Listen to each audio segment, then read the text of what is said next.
Hello, hello, hello. Hold on, everybody. I just got off the podcast and didn't even put up the green screen. What kind of show is this? Oh, man. Wow. What kind of show is this going to be today? Sorry I'm late. Was recording the Futures Edge podcast with Jim Iorio. And it went a little long as I thought it might, but that's going to drop on Monday. I think it was a good show again. Hey, Patrick, first in. Hey, PPT, that was fun. Let's do it again. Wheel turning round and round. See, when you talk about the wheel, I'm going to the Dead lyrics from the wheel. The wheel is turning and you can't slow down. You can't let go, and you can't hold on. Oh well, that's enough of the Dead for today. When I'm wearing the Pink Floyd shirt, pop, pop, bang, bang. Hey, Liquid Vistas. I don't know what E means, Mr. MK.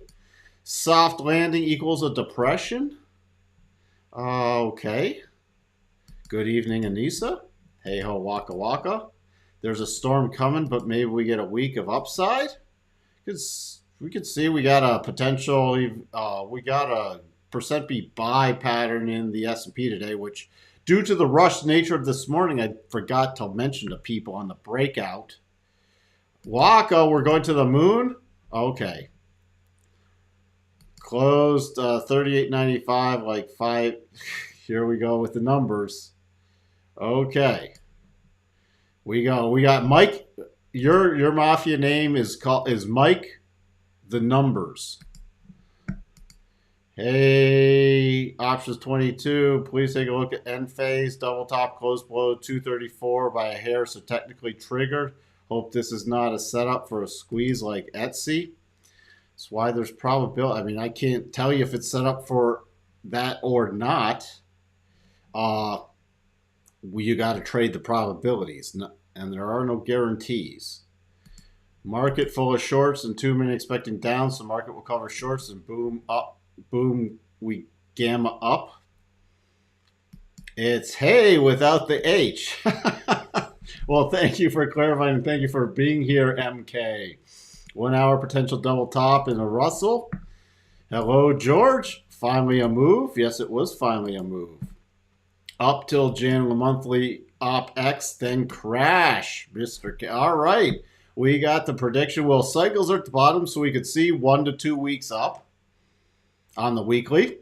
So you could easily see into, well, I don't know if it would be necessarily a crash, but we could easily see an up move through OpX in January.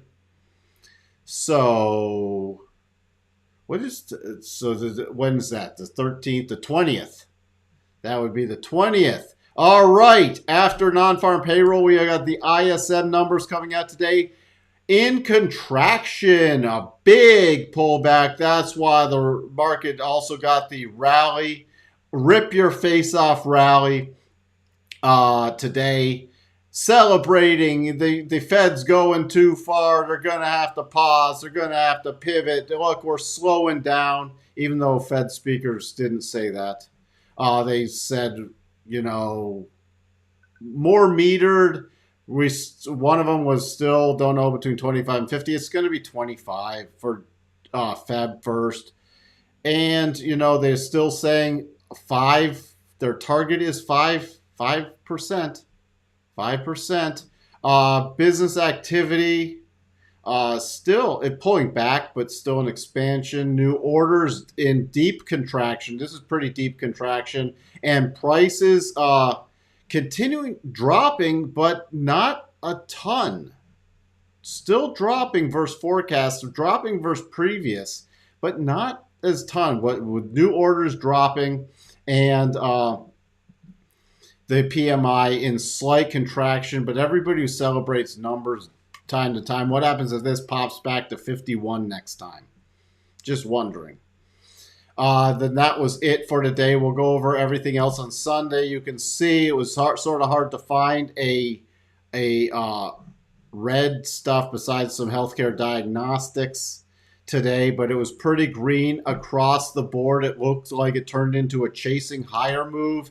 You can see gold continued its rally, so still in trail mode there, but basic materials followed by technology, real estate still, consumer defensive, everything. It was a rally, even healthcare, which is normally a rotation into more of a defensive position, was up. It was across the board up. It was buy everything today. The Feb first, 75, roughly close to 75% for that 25 basis points. So this popping back up with the weaker ISM numbers. Fear and greed in neutral mode. All right. All right. So where do we sit? Let's see. I got to catch up now. Good evening, Charles. Still in a range, Coco says. Sterling, welcome. Oh, we don't. Oh, boy. How that? Okay. Is that bearish on WS Wells Fargo or not? I mean, come on.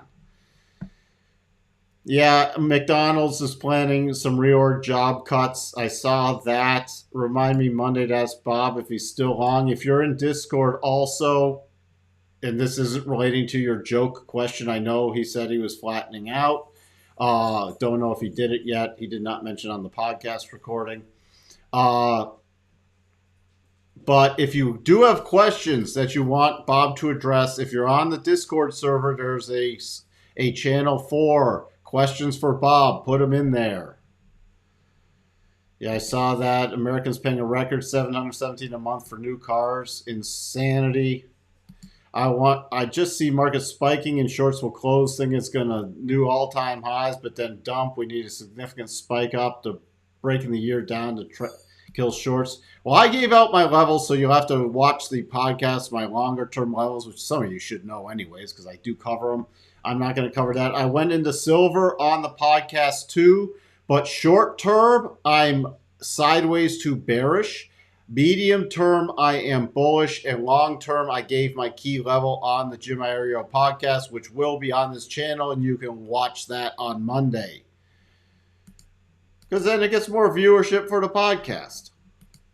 All right. Bitcoin 30-day volatility is the lowest on record. Okay. Which we've just seen it go dead, waiting for a lot of stuff. I'm waiting for the next shoe to drop. Good afternoon, Donald. Donald becoming a regular. All right. So what I didn't mention was that the intraday break above yesterday's high with then a confirming close above it was a %B buy. It technically did not close. We got 5 minutes till the futures close. We're trading 39.13 right now. This 39.17 level, which is the gap open price. The gap open price, sorry, that's 39.15. My level's slightly off, but it corresponds with these couple lows. So I'm using 39.17. That's the first area. The major breakdown price in the S&P, though, a close above this 39.33 if we're going to get follow through. And then what are my targets, especially for the %B buy? The targets 39.84 to 40.33, 39.84 would at least be a stop raise target area. We got the 200 coming in right at 4,000. That is a first major target area. The only thing that keeps me short-term bullish is above 4,033.25, a daily close. Then that shifts the short-term probabilities for a follow-through slight rally. The long-term levels are on the podcast. Other than that, we still are technically closing in consolidation. We still are technically closing in consolidation, even with this 220 basis point move up. We do have cycles at the top approaching oversold. Now, that doesn't mean you can't keep rolling up because weekly cycles are at the bottom, and this close is going to get weekly cycles turning up. So we could, and it's closing into the weekly rotation zone. Also, just above that 4,000, you have the weekly 50. You have the, and I didn't adjust the channel because we only broke above it and closed below it, and we have the descending channel. So there is overhead magnets still ahead. Okay, so we do have bullish follow through signals. Now it would have been better if it closed above the 39.35 area. However, and if cycles weren't at the top approaching overbought, but we could easily still run higher in the short term. The NASDAQ, double bottom pattern, not confirmed or triggered today. All right, but this could easily be even traded on a 4-hour close above 11,182. Slightly lower probability unless it closes above 1,200. A close above 1,200 eliminates the slightly lower probability because then it would have closed above the rotation zone. Interesting enough in the NASDAQ, look at this, how the targets play out. First target, 11,394, coming in right at the 50-day. Second target, virtually 11, we'll just call it 11,500. Right at the breakdown zone that was triggered on the 15th of December. And final target 11,605. 11,605. And where could that potentially take us? Well, the second target is revisiting the 200 week. The final target is still within the weekly rotation zone. Cycles are at the bottom. So I'm going to be paying close attention on Monday for this pattern to trigger. All right. If it does trigger, we'll update the key levels that would invalidate the pattern. So we do have a potential, but not yet confirmed. Remember, to confirm it, it would need a trade, any trade. So Sunday night, futures reopen, you get a trade above 11,182. The pattern's confirmed. That means the levels won't change. That means the pattern's confirmed. So theoretically, could you take it just on a break above 11,182? Yes, once it's confirmed. But the official trigger is at least a 4-hour close. You could front run it with a 1-hour close. Although with overnight price action, I'd at least wait for a 4-hour close because this could easily trigger Sunday night. Daily cycles at the top, weekly cycles at the bottom, but not yet turning up for the NASDAQ. So could we trade lower? Could we have a gap down on Sunday and retest this lows and invalidate the pattern? Sure. However, that's what I'm watching.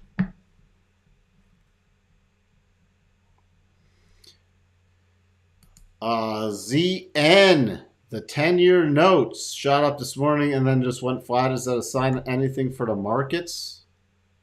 No, we'll just peek at the notes right now.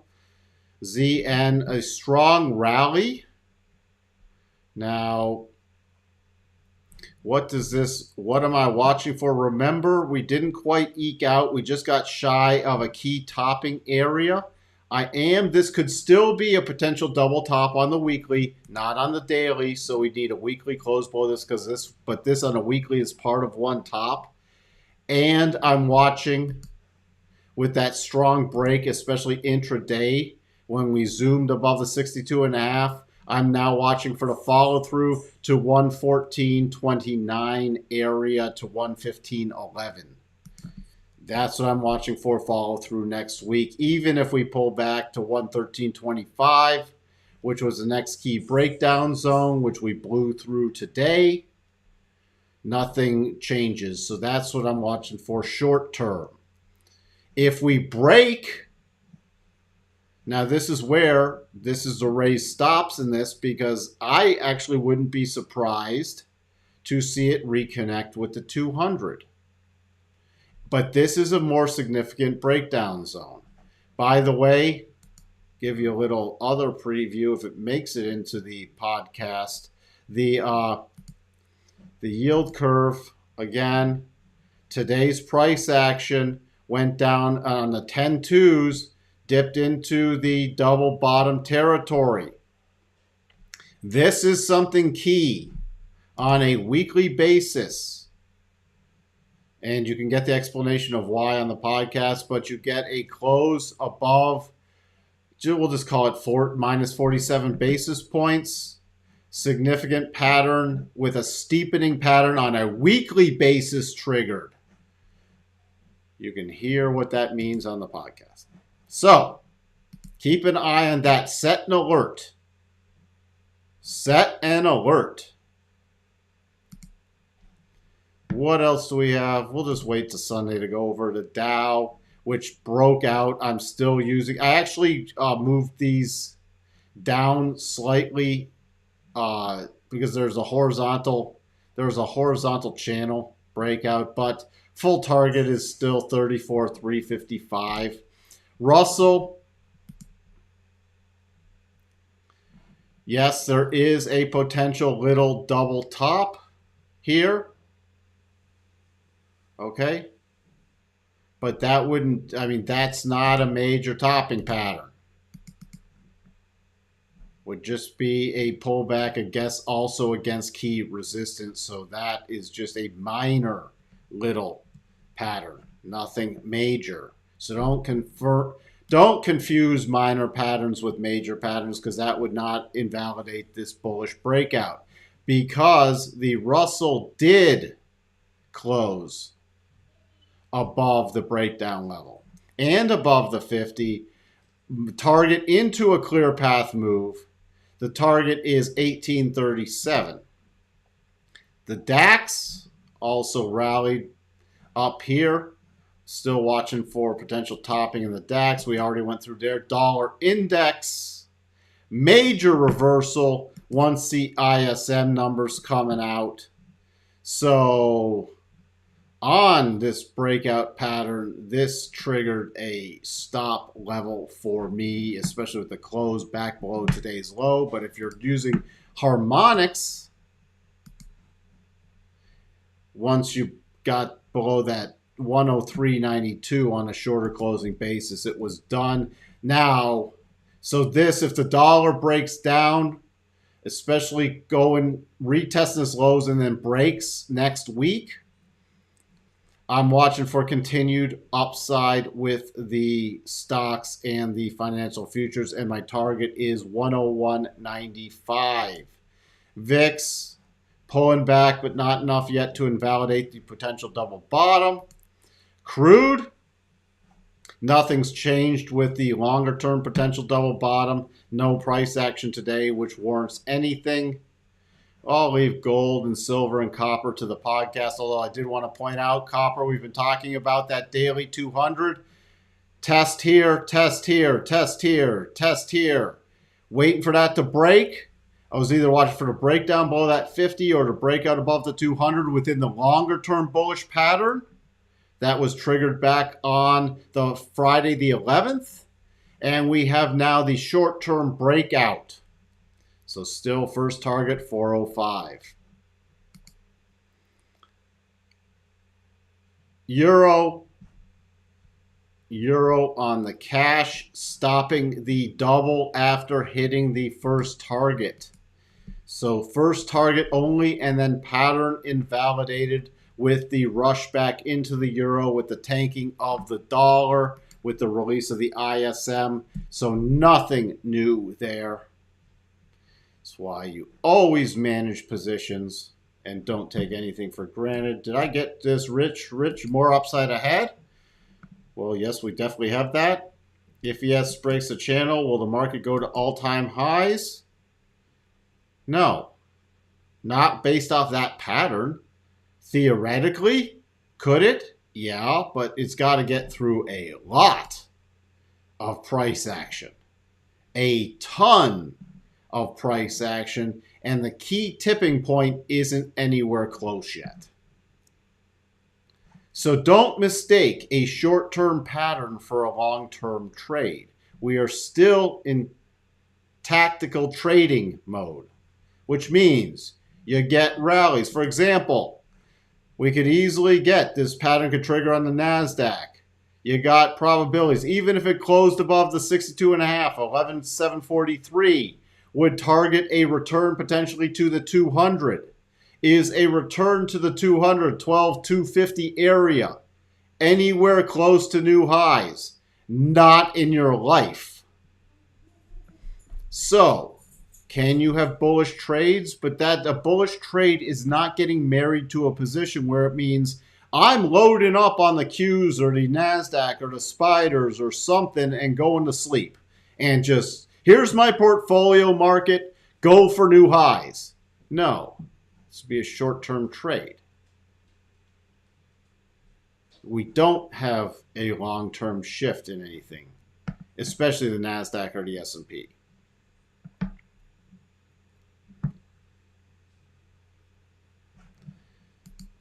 You know, and I've seen the ridiculous stuff out there. It's one of my pet peeves when somebody says, you know, let's just hypothetically say. It'd be like hypothetically me saying, we triggered a double bottom. And then let's just say the Fed, something happens. The Fed says, we're dropping rates back to zero. And the NASDAQ just goes on a tear. Okay? And let's say then in 6 months it's at new highs. It'd be like me coming back and saying, hey, we had a double bottom back at the beginning of January, and it predicted that it would go to new highs. That's an absolute crap statement. And I've seen people who literally go down to, we had a 5-minute MACD crossover buy signal that predicted like a 400-point rally in the S&P. No, it didn't. That's absolutely absurd because how many 5-minute buy signals never went 400 points? Okay? It's just an absolute absurd statement, so don't get sucked in by that. Okay? Probabilities can shift. But they have not shifted even on a daily double bottom pattern. That doesn't mean anywhere close to new highs. It doesn't even mean yet retesting the 12,000s in the NASDAQ. It's one of my huge, because people get sucked in by that. Then they try to treat like every 5-minute pattern or every little mini day. Oh, we broke out of a horizontal channel. Like, all right, for example, we broke down from this horizontal channel, or, you know, it was a topping pattern, a messy one, but let's just call it a horizontal consolidation. Did that mean we had to go to new lows? No. Does this mean we're breaking out of horizontal consolidation that we're going to new highs? No. That's why you have major key levels to watch for. And you can get other longer-term buy signals that could shift things along the way. But this does that. This is not that.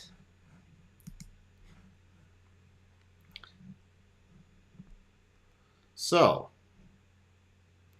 you know, it just bugs me that, you know, I'll get off of it now. There's no point. Okay, Tesla, after announcing the price cuts, by the way, here were the gap harmonics. So just wanted to point this out. You see the stall out, breakout on the open, stall out at the 62.5. You finally got the close above the 62.5. Then you target the gap fill. That's, again, the gap harmonics. Haven't touched in those in a while. And then just a rally up. Is there a bigger pattern yet? No. As I said, if the market rallies, watch Tesla. Tesla still not even back to the daily rotation zone. You still have a gap left behind. There's no potential major bottoming pattern just yet. I'm watching for cycles to finally get out of the dumpster.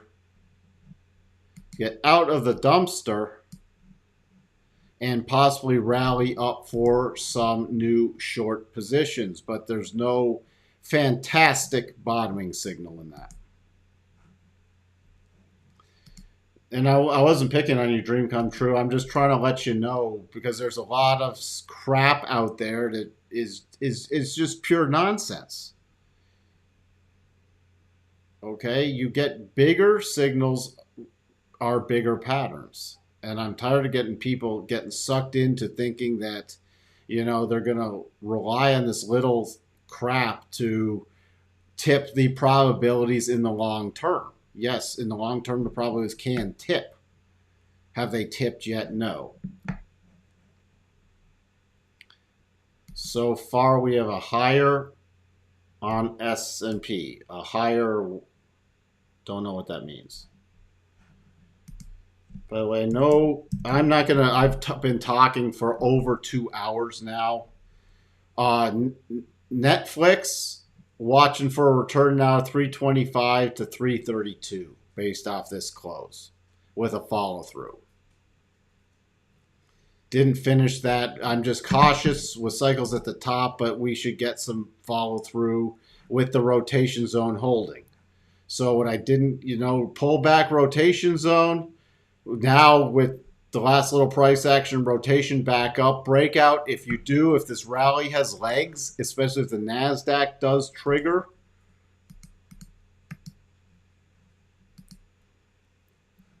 here's your next levels higher, only on a break above 332 area. I'd actually wanted a break above 338, 354, 375. 375 is going to be key even before a weekly 200.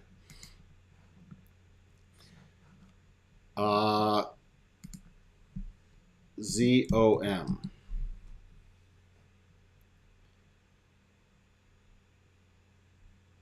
Okay.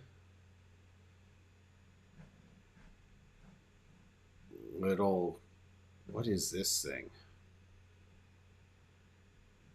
Oh, geez. Average volume 16.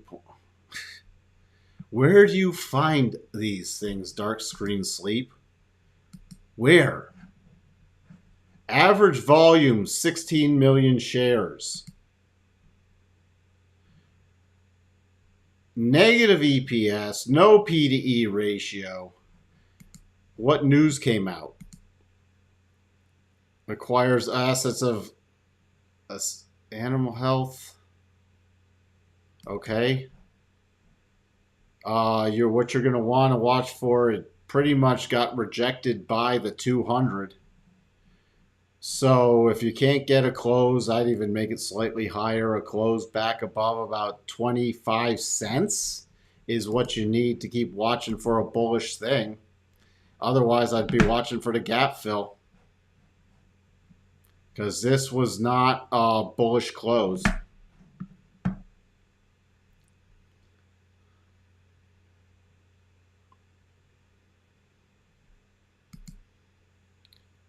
Let's see. I have another dividend play to investigate before the 330s arrive in the spiders. JEPI.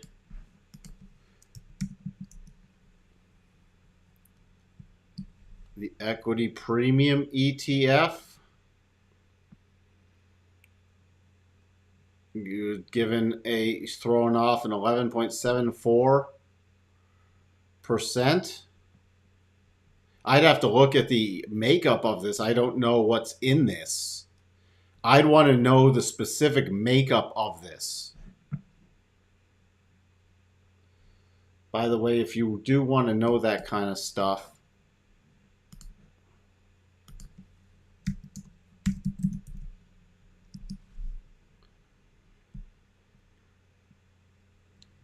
come on.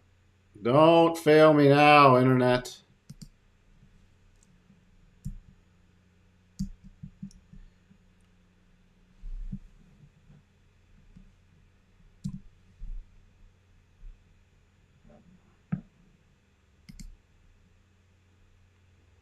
So I go to ETF.com and to learn what's in it, which I'm not going to go through everything now, but all right, we have large cap US stocks and equity linked notes.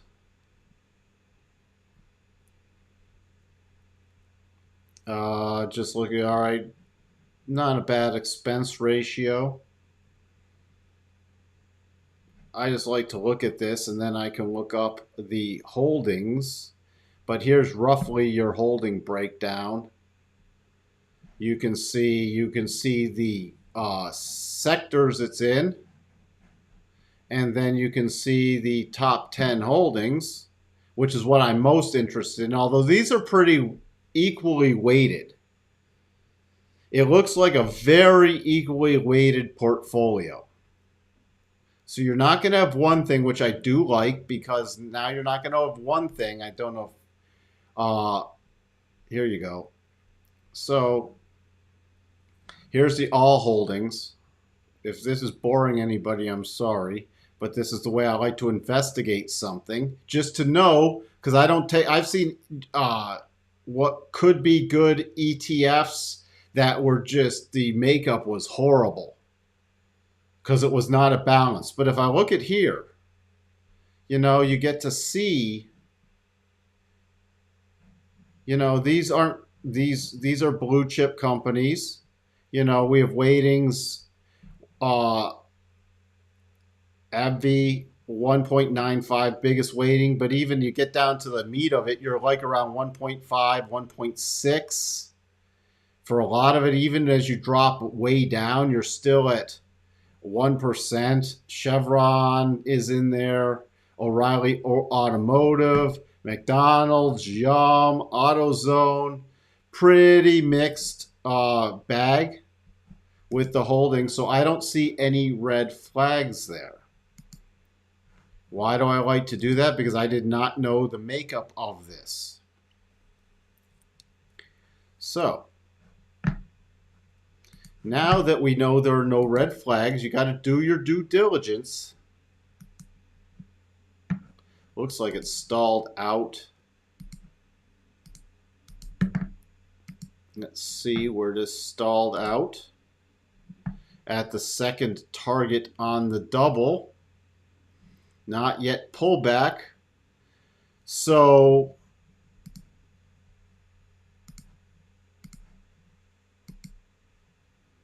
again, short term, it's playable. I mean, this I'd be looking at for a long-term, more of a long-term holding. Has this formed a long-term pattern yet? No. But it's definitely something that could be traded around a core position.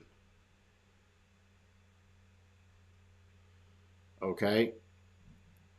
Definitely traded around a core position. So on a breakout play, you could start and add, roughly 55.48. Would I be all in? No. Because this is not a long-term bullish pattern. This was more of the bullish pattern with the sloppy inverse head and shoulders that was earlier. Wish I had looked at that then. I didn't even have this one on my radar screen.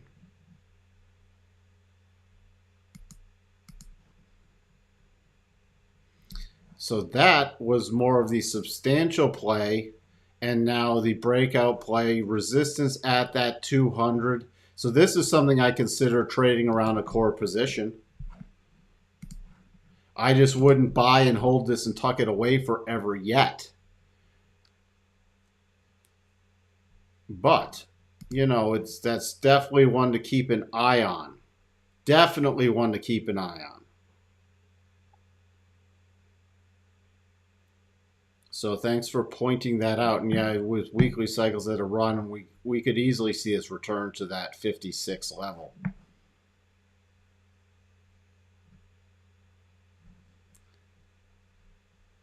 What average type do I use for a percent B? If you're going to try to apply, I have not released that yet. It's short. It is short. I'll put it. You want to use the shorter averages with the with the percent B. So thank you, Ted. That's another one for dividend plays. I'm going to look into that more. It's a pretty well balanced dividend structure. It looks like. So especially on bigger pullbacks, this would be really one to set alerts at. When the market rolls over again, this would be one to set some alerts at key pullback areas.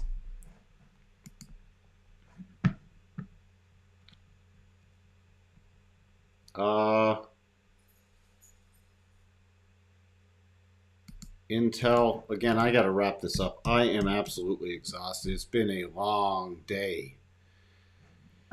Yep, there we go. Intel, which I did not have a chance to look at. I mean, the double bottom's still in play, so not yet triggered. But that would just be an add-on for a core position for running higher.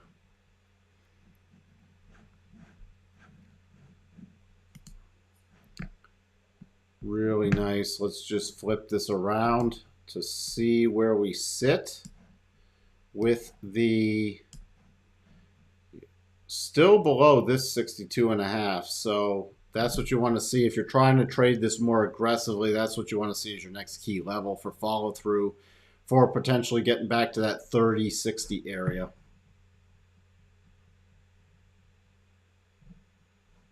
You're welcome, Anissa.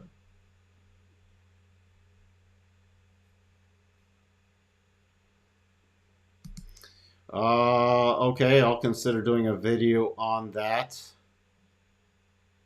Again, just for your knowledge, for dividend plays, just because something pays a high dividend does not mean it's a decent play. It's got to have a dividend that won't get cut or won't get cut much.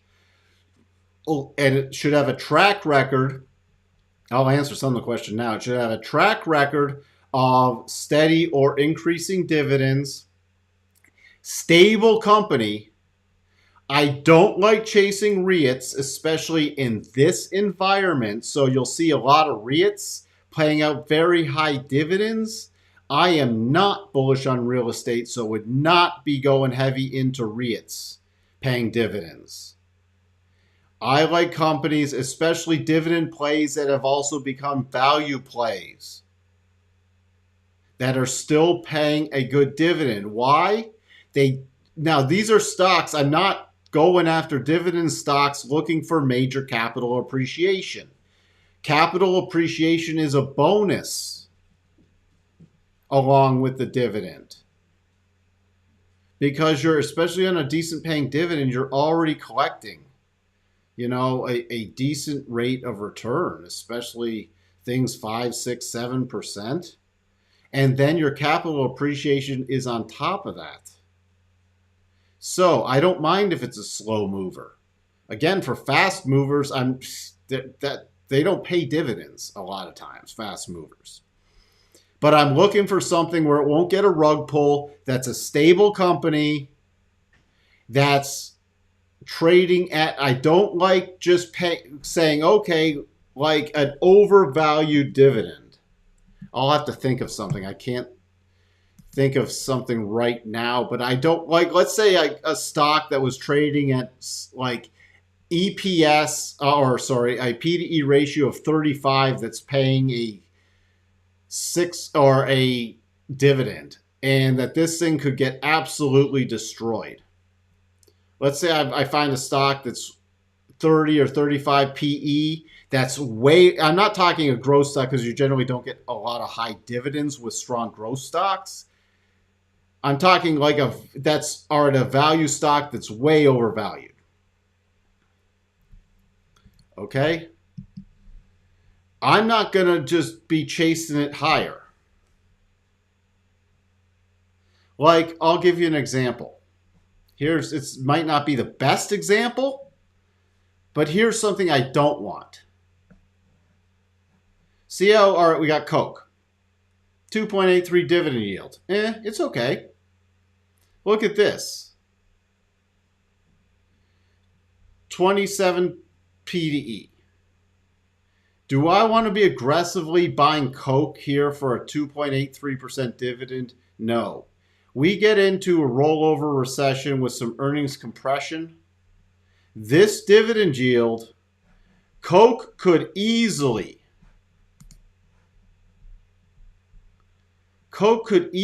return to 55 bucks. All right? This is actually a pretty decent. So do you think me trying to eke out a under 3% dividend yield and building a big core position up here unless I'm willing to cut it quickly, is worth it if I have significant downside price. Why would I not be wanting to look where we are relative to all-time highs? I'm not chasing a 3% dividend. Now, I'm not just saying technically, but look, I mean, we don't have, yeah, Coke's not going anywhere. But Coke, we start rolling over the next quarter or so, I could see Coke back at 55 bucks. I'd be more interested at Coke at 55 bucks for trading around a core position and capturing some dividend than I would at 63. What's the percentage drop from here? I hope this makes sense. Let's just go from here. You know, that's a 15% drop potentially. Now, I'm not saying tomorrow. This could actually rally up more based off this little pattern. So, is a 3% or 2.8% dividend yield going to shield me from a potential 15% pullback once we get to more unraveling recession stuff and consumer cutting back? Even though Coke's a staple, remember, Coke can drop. So, great company long term, not looking to chase it here.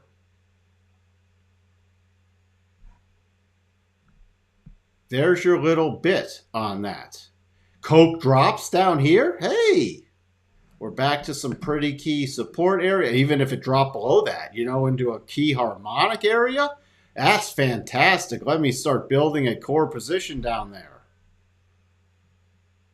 Up here, nah, not for a long-term dividend play. Because if you're trying to capture the dividends, you're not in and out of this all the time. I mean, dividends are quarterly. So it's not like I'm looking for a day trade in Coke. I'm looking to hold something for a while. Let me know if that makes sense.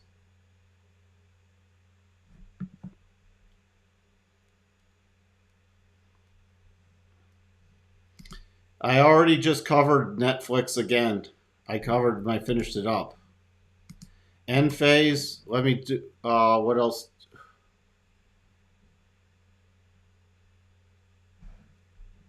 Bad idea to, well, I didn't say it was a bad idea to pay ABBV. I haven't even looked at ABBV yet.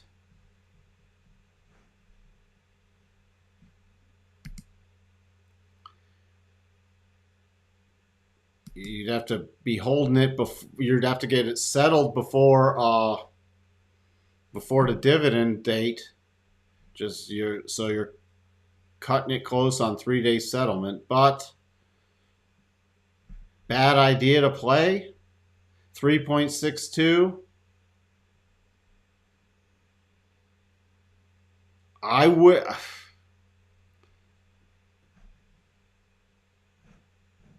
Let me just see from a technical perspective. From a long-term perspective, it's sort of in here was a great time to play ABBV for establishing a core position. Here would be more of just, okay, yeah, we could easily go up and retest these highs. So depending on your when's the dividend payout date? The 15th of Feb. See, I'd rather go into that portfolio, that JP Morgan one that Ted put up there before I chase this at this point. Why? Because the payout dates after earnings, you know, again, when this was down in here, your dividend payout ratio was a lot higher and your P/E was a lot lower. You're now trying to capture now remember this is quarterly dividends, so you're going to get 1/4 of this. This is not one, yeah, we could have a little price appreciation, but this is not one I'd look to go all in on. Pullback, this is one you can set an alert on.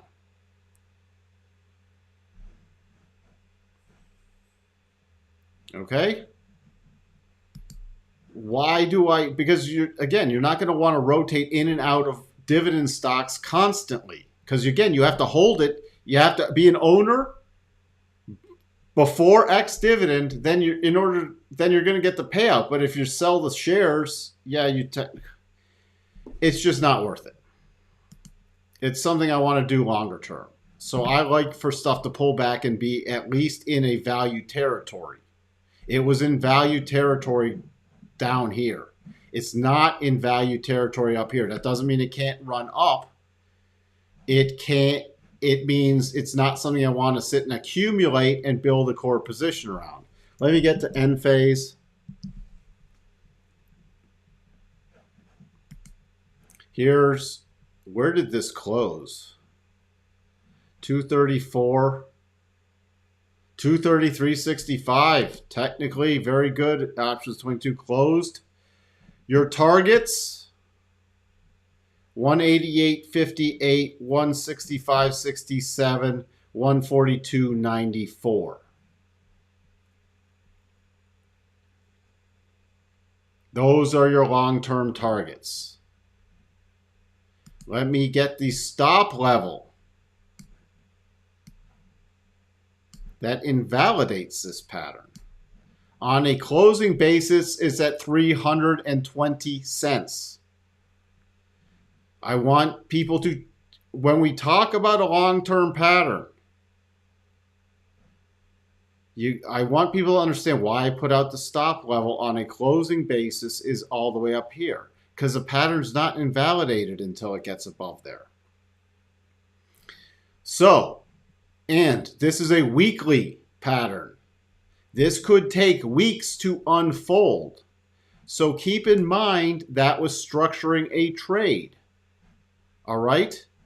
I see too many times they're like, it triggered a weekly double top, so I bought next week options expiration puts, and they expired worthless. Okay? Yeah, you're not gonna trade next week's options based off of this. This could take through March, April to come down. Yeah, could it collapse next week? Yes, but you have to structure, from my viewpoint, you have to structure a trade that takes into consider a time frame that's on a weekly basis. Also, I would be looking for a potential little snapback rally, and then with dailies being at the bottom, with it very oversold, this is something I'd watch for a snapback rally to structure a longer term trade.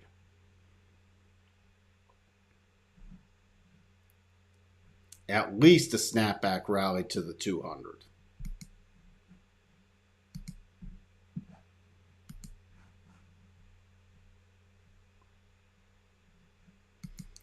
There's your full targets. 143, yes, that is the full target. And it is reversing this move. You can see on the weekly, it's reversing this whole move.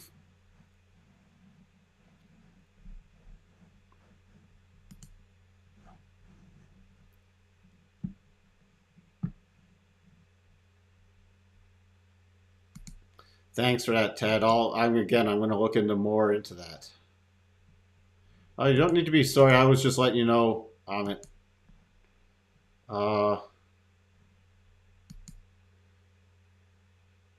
It depends on, again, do I dividend reinvest or just take the cash? Depends on the market cycle.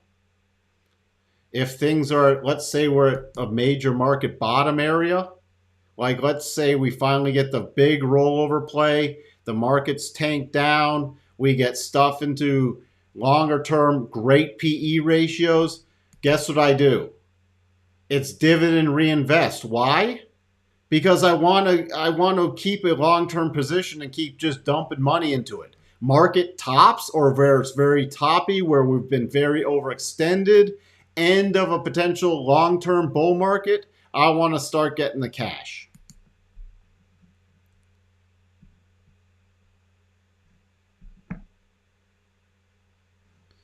When do I use cash secured puts?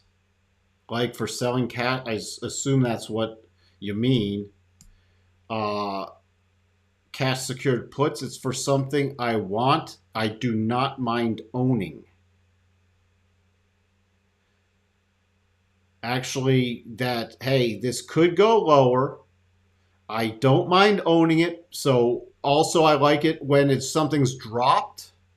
Here's another reason I like using cash secured puts. Let's say something we've got a spike in implied volatility. We've traded down to some key levels, but we could fall farther. Why would I not mind selling a cash secured put? For something I want to own. It's only for something I want to own. I don't mind getting assigned. That's why it's cash secured. Hey, if it's assigned, great, because now I've taken in the premium, especially at elevated implied volatilities. So what does that mean? Look, I get a bigger offset. Let's just say like I sell a $25 put. And I could eke out because of elevated premiums like Intel. Intel, when it went on this teardown, premiums started, implied volatility started getting elevated. Literally, you could sell, I remember it, you could sell a $25 strike put for $1.50 if my memory serves. So even if this broke below 25, let's say it traded down to 24, which would have just extended the move. Well, let's say it's assigned. Well, my net cost bias is $23.50. So I'm still ahead of the game if it's pumped up implied volatility. So on significant downturns on things I want to own with pumped up implied volatility, and guess what? If it didn't close, fantastic. The put can expire. I still collected an elevated premium, and I can just, if I want it, I can just go and buy the shares on a breakout play or a percent B buy. I could just buy the shares.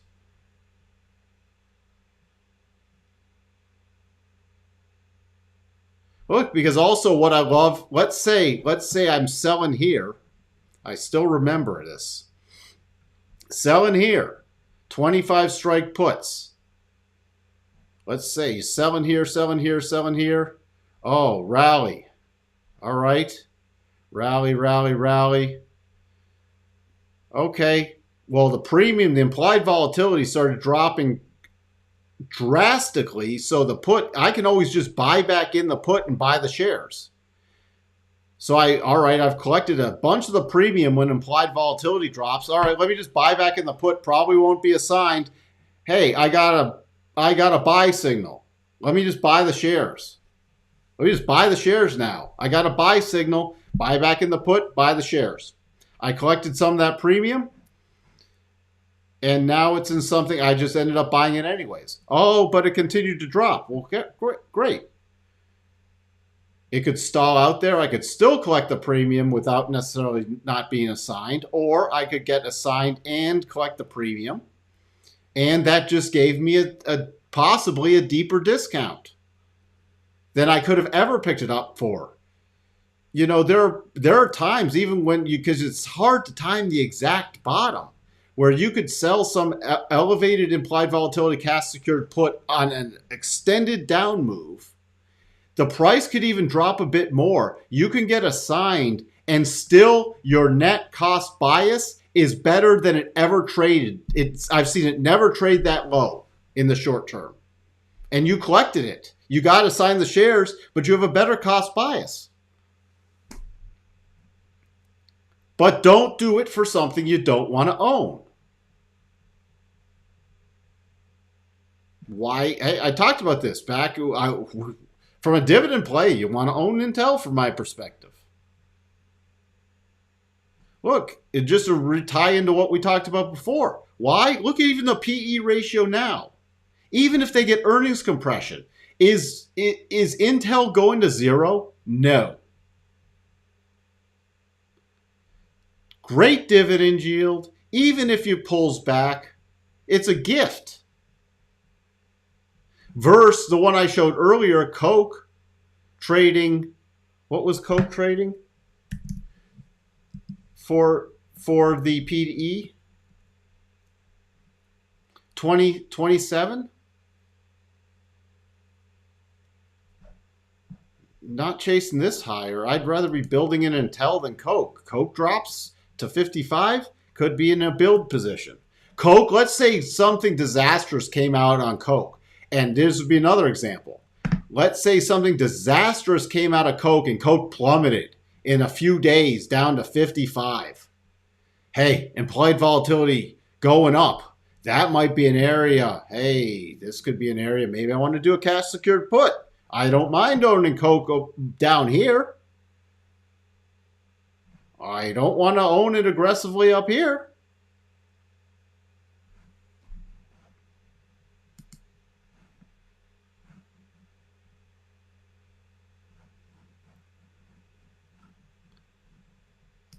Great insights on ENPH, potential contract length, worth the price of admission. You are welcome, Patrick. The more I watch this channel, the more I realize I got a lot more learning to do. Well, that's why we have this channel. Because sometimes you just get exposed to information. You go, oh, I didn't think about that. Hey, well, now you get to investigate it. I'm not the end-all and be-all of market knowledge. I do have a fair amount. So you get to investigate it and come up with your own decisions and your own conclusions.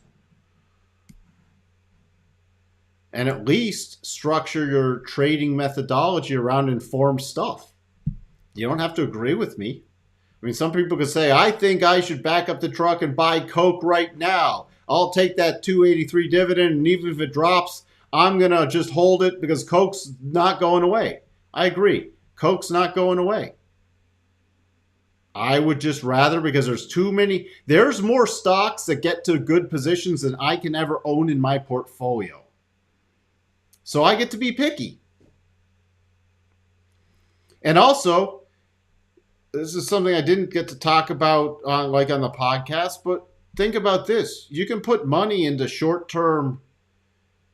You can get some decent CD rates. You can put on short-term. You can even put it into short-term bills while you're waiting for some of these opportunities and get decent rates of return, risk-free, while you're waiting for things. So, look, I could get a over 3% essentially risk-free rate right now in short-term stuff. So why would I be to get a under 3% dividend? Why am I buying Coke up here at all-time highs with a high PE ratio? And even if it rallies, this dividend yield technically goes down. Yeah, I get a little capital appreciation, but that's only if I sell. So I'd rather put it into something short-term. Hey, if they're no good plays, look, with these rates and another rate hike on board, still short-term, dump some money. Either do it through your trading platform or go to Treasury Direct. Hey, I got a whatever. You know what? I can't find a stock that I want to do something long-term with. I just want, there's still downside risks as markets. Look, I'm going to lock in some short-term, some 30, 60, 90-day short-term things. Collect your decent, not outstanding, decent rate of return. Free up the capital again. There might be great stuff in a buying position that has Coke might be down to 55 or lower. Coke might be down as a possible gift at 51 in the long-term harmonic area. Oh, well, geez, now that dividend yield's looking good. PDE's dropped, even with earnings compression. Look, I got some money freeing up from these short-term treasuries, some short-term T-bills. Hey, let me start looking for some things to put it to work.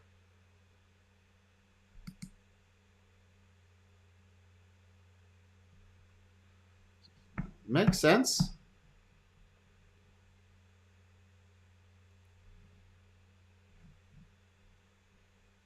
You're welcome, Options 22. Remember, Options 22, that's also a long-term trade. You want to wait for reversal signals. You don't want to trade that long. It's long-term. So it's not going all in on weekly options or daily options. Please, people are mixing up long and short-term trades.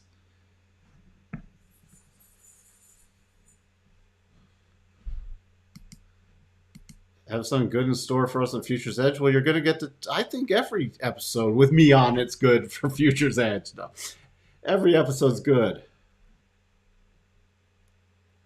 Again, you can't live, again, manage the position because just as it can go, it's long-term Options 22. Okay? Just keep that in mind. Currencies could, this is, don't get me started, please. This is the inverse, okay? This is the inverse. So these are the futures. Could this pull back? Could this be trading lower next week and the futures are higher in the cash? Yes. Why? Remember, like copper here, because I still have this one up. Copper, remember, signaled a long term. Look how long it's taken. It's not even to the first target yet. Look at the pullback. This did nothing to invalidate the pattern. Actually, I couldn't get reward to risk. This double gave, within a longer term pattern, gave fantastic reward to risk. But if I was trading weekly options off this, I'd be kaput. Look how much would have been a disaster if I didn't get the exact right moves at the right time on weeklies. I get my butt handed to me. Oh yeah, I was up big this day. Oh crap. Oh yes. Oh crap. I'm not picking on anybody. I'm just here pointing it out because people get this thing that they judge things bar to bar. And one bar, I'm up this. Next bar, it pulled back. Why did it pull back? Well, because it was a weekly pattern. It can take a number of weeks. There's a difference between a 1 hour pattern in trading weekly options or a 4 hour pattern in trading weekly options and a weekly pattern in trading weekly options. Yeah, I know. Ha ha, long term. I'm just pointing that out because I don't want to hear, I got crushed today because it reversed. Well, did it invalidate the pattern? No. Then why are you crushed? Because you got to... And to try to time every move is ludicrous. There's no way. I've been in this for over 30, going on 31 years now. Can I time every move? No. No. That's why I talk like here. This, I mean, yeah, it reversal back up in the rotation zone, reversal back down. But does that mean next week it's dropping to 124.50? No. Look how many weeks it took. Remember, see this reversal? It's reversing this move. How many weeks from the breakout time did it take to create the topping pattern? This started in March of 22. The high was formed in October. It didn't trigger till December. So what's that? 9 months to create this whole pattern? Could it take 9 months to unfold? Yes. That's where I want to put people's perspective in. Now, within this bigger pattern, can you trade smaller patterns? Yes. So you can say, I'm not holding a position, but wait for a smaller pattern and then trade that one within the bearish bias. So on pullbacks, I'm not aggressively going long. I'm letting the longs play out and then looking. As I said, didn't I say this could easily return to the rotation zone and kiss the neckline goodbye? Kiss the neckline goodbye. Twice, actually, now. Sorry to get sidetracked. See, if you're trading, then again, if you're trading off a 5-minute chart, don't confuse weekly moves with 5-minute playouts.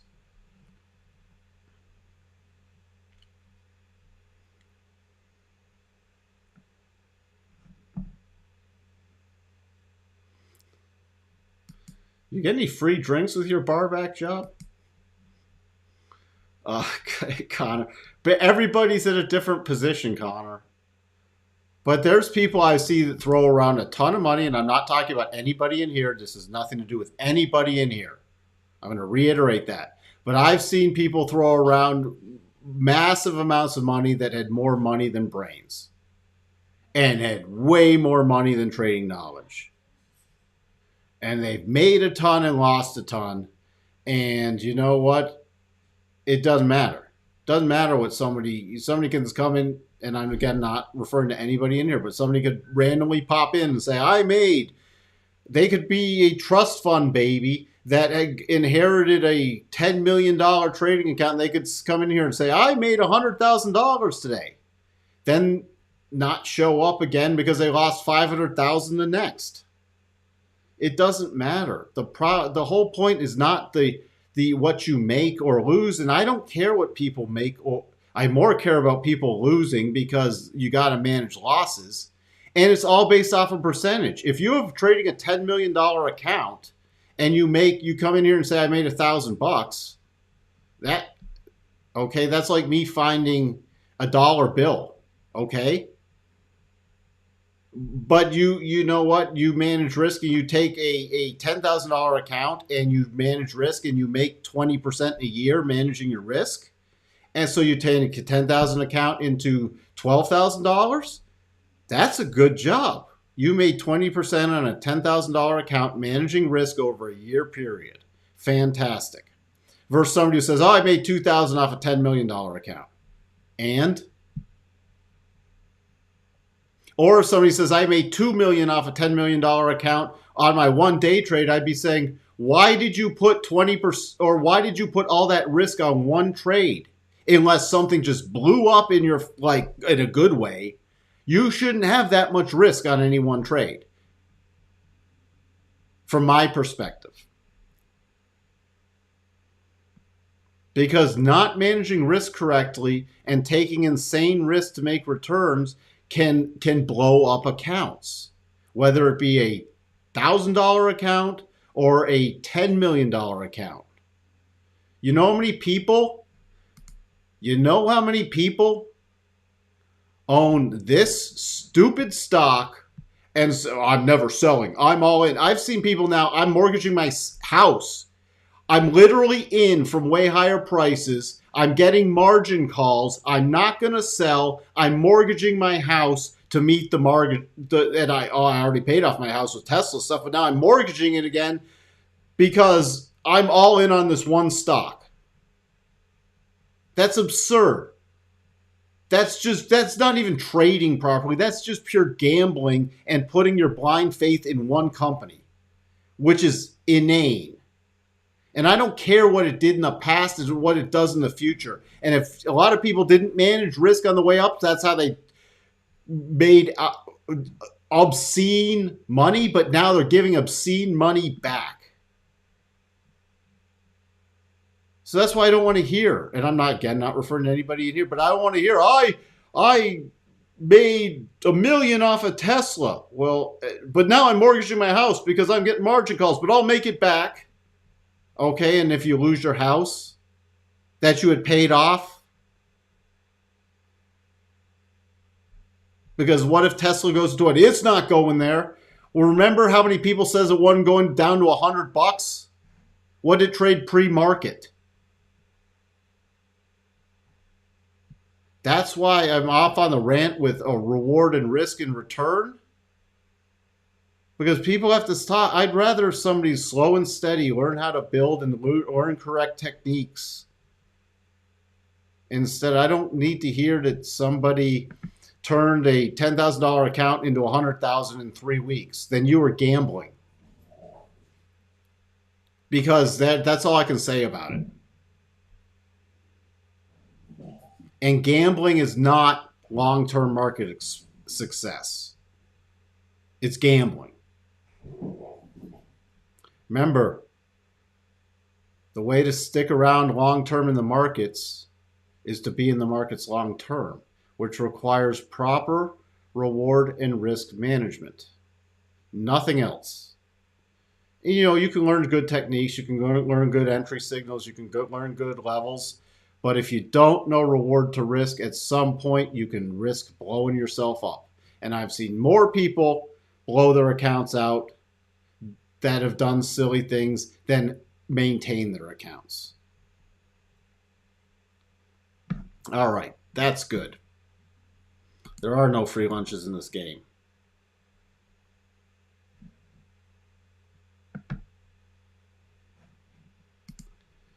Short-term trading is dangerous. I've lost a ton as well, so don't want to talk about that. And I'm glad you put that in there because people should know. You can make 22,000, you could lose 50,000 the next day. I mean, I'm not talking about any one person in here. I'm actually just talking in macro because I don't even know who's going to watch this replay. But if you're looking for the quick hits, the quick it's where people come in here. This penny stock tripled overnight. So what about all the penny stocks that went bankrupt? I don't see people touting those because they lost their ass in them. But you never hear about those ones. And how many people get into these bad investments and hold it and ride it all the way down? They're like, I can't sell now. I can't take the loss. I put my whole savings into this. Slow and steady, proper risk management. If you want to take, like a very small position, like a small portion of an account and say, this is my gambling position. I'm going to do, it's like my Vegas. Instead of going to Vegas, I'm taking that money and I'm going to gamble on some of these high-flying stocks that I could hit something big. Fine. Then set aside a little of that money. If you burn through it, you burn through it. It was a Vegas account. But don't make your whole account a Vegas account.